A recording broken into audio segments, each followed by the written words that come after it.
நேரத்துல வருவாரா? கொஞ்சம் லேட் ஆகும், ஆனா வந்துருன்னு சொல்லியிருக்கான். வந்துருவான். அவ்வளவு நேரம்லாம் என்னால வெயிட் பண்ணிட்டு இருக்க முடியாது. நான் நேரத்தோட சென்னைக்கு போகணும். இல்லைன்னா எக்ஸிபிஷன் ஸ்டார்ட் ஆயிடும். ஹலோ சஞ்சய்.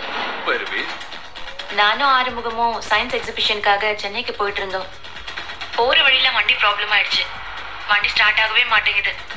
உனக்கு தெரிஞ்ச மெக்கானிக் யாராச்சும் இருந்தா உடனே அனுப்பி விடுறியா? நீங்க இப்ப எந்த இடத்துல இருக்கீங்க?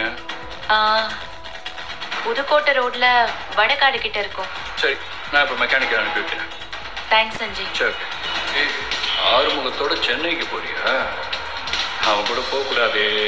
ஆனா இன்னொரு தடவை இவங்க மேல கம்ப்ளைண்ட் வந்துச்சு, அதுக்கப்புறம் இவங்களை வேற யாராலையும் காப்பாத்த முடியாது. கிட்ட கம்ப்ளைண்ட் வாபஸ் வாங்குறேன்னு கையெழுத்து வாங்குங்க. இது ஏதோ புத்தி கிட்ட போய் இப்படி பண்ணிட்டா.